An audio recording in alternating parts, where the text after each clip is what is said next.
Good morning, guys. Good morning. Good morning.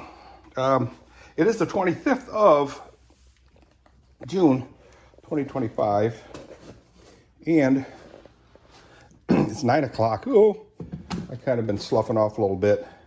There are reasons, but anyway, yep, I got to cover this vet today.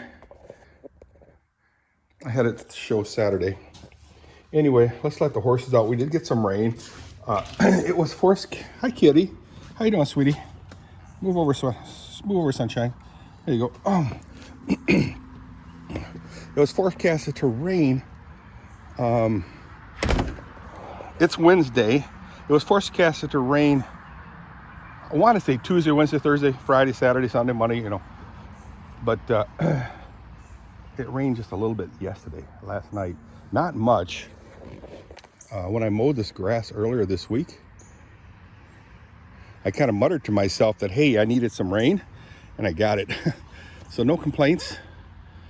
Where's the van, Dirk? Well, the van's over here. Where's Kathy's car, Dirk? Well, that's at Zane's place, and why is the ATV over there? It was overheating, and the air conditioner was starting to slow down. So Zane is going to, Zane found a leak, an oil cooler leak above the manifold. And he's going to replace the plastic manifold with a aluminum one. So there will be oil leaking in, or something, oil leaking into the water, or water leaking into the oil. Hi, Tucker. How you doing, sunshine? Hear you've been eating really good lately. With that big old neck sticking out. Sweetheart. Such a good boy. Anyway, so we'll, there's a reason why that quad runner's out too. Actually, let me show you why.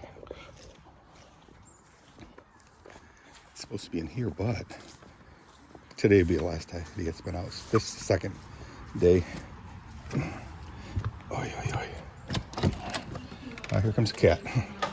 He's in. So why is this quad runner outside? Look who's here. It's a motorcycle, 450.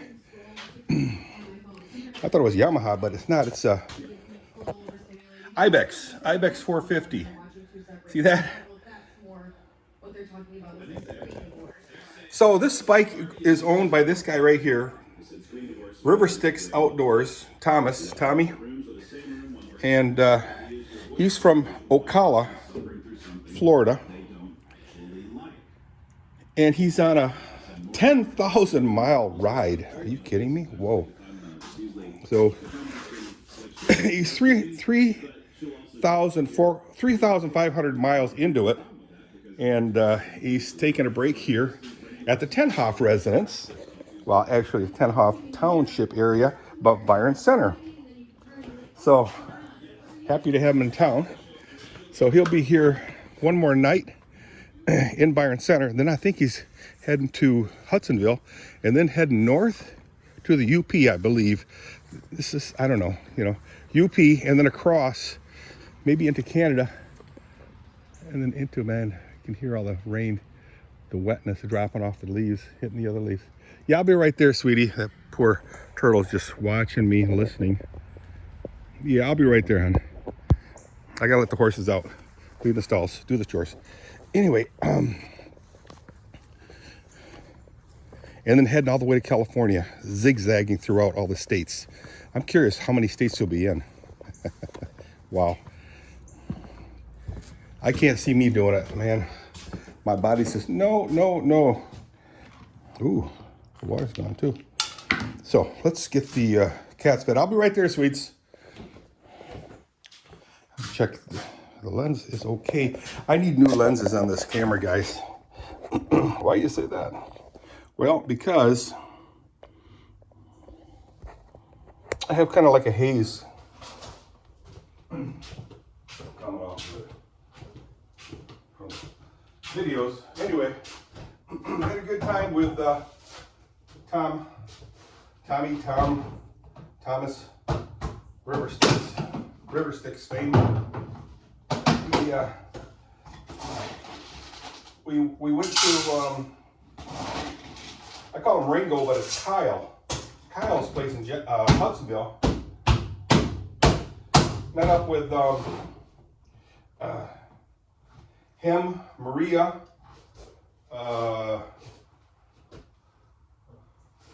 Cat and Jack, myself, and Tommy. We all sat on the back deck, had a really good time. I keep a guitar in my van, and they let me take it out and do a little jamming. Play a little bit, sing a little bit, and just kind of just strum through the chords. Hi, girls. Hi, girls. How y'all are?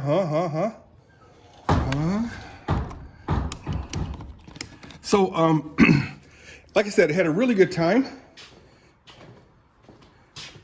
chatting, playing music, and just enjoying the weather. I mean, it is very hot out. Was last night, well into the 90s, and the breeze, the shade and the breeze, the evening shade and the breeze was very, very welcoming. Wow, was it ever welcoming. So got home about, let's just say 10 o'clock-ish, and getting dark. And like I said, had a really good time. Talked about the old M22, Michigan 22 camping episode. Go back, check this evil bug out. I think that's a mud wasp. I tell you what, stay away from them, Dirk. I will. So, yeah, we had a really, really, really good time. We all enjoyed ourselves quite a lot. I just filled this out, guys. I bought 9 bags, sacks of 50-pound bags. 50-pound sacks of sweet mix. Shoot, just thought of it. I didn't bring the dog out. Yesterday, emptied a bag of sweet mix and a bag of grain. So let's open up a new one. I'll put 2 of them up here, I think.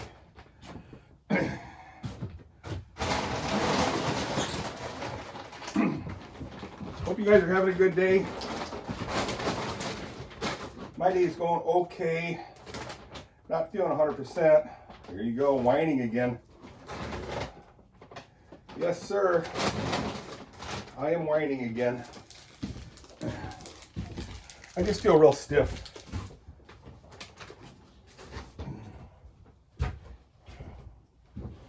Oh, it looks like somebody threw out my bag of burnables in from here. I don't know where this bag came from. Confusion.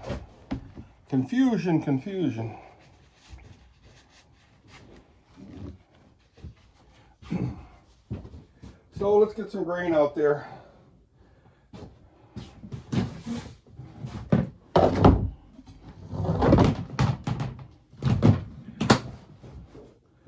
Like I said, it got a little bit of rain. We'll see how much rain we got when we get in the field.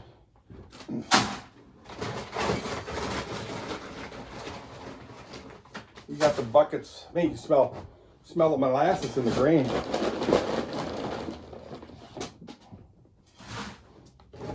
So I'm gonna guess maybe a ½ inch of rain. So RiverStyx, Tommy from RiverStyx is on a full carnivore diet. What do you guys think of that? He lost a bunch of pounds already. I think like 40 pounds.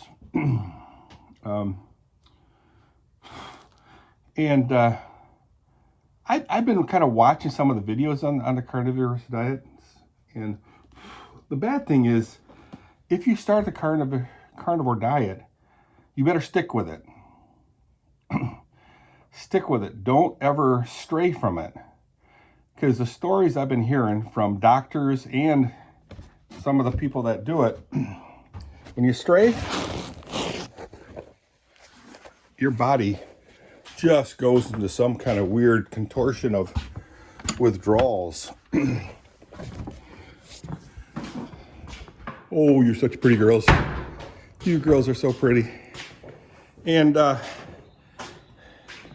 it's hard to get back on track. And that's where most of the people fail. You know, they'll go on a carnivore diet for, let's just say, hey, my story, guys.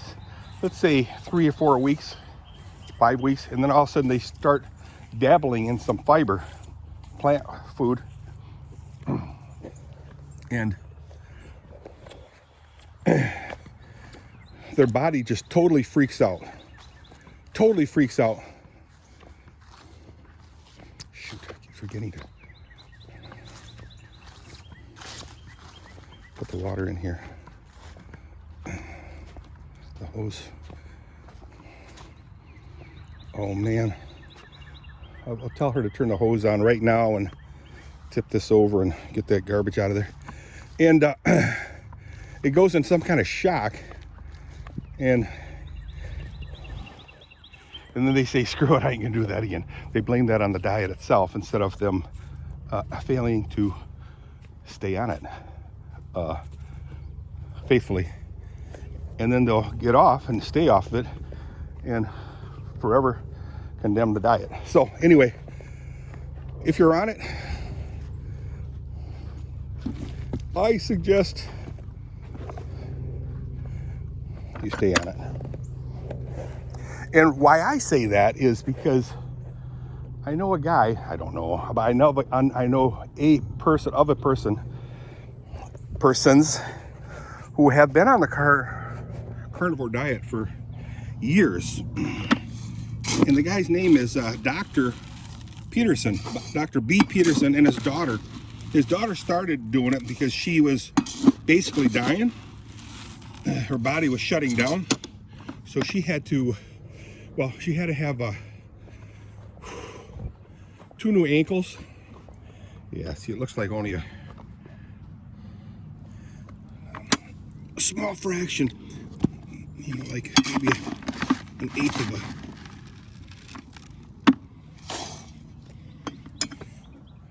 inch. I'm gonna leave the water in here, making this stuff kind of a slurry. Is that okay? I don't know.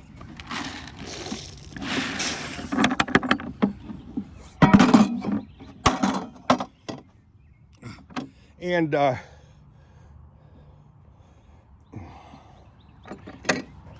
mean, she had a whole bunch of vertebrae, those bones that go up and down your spine, removed. Knees replaced.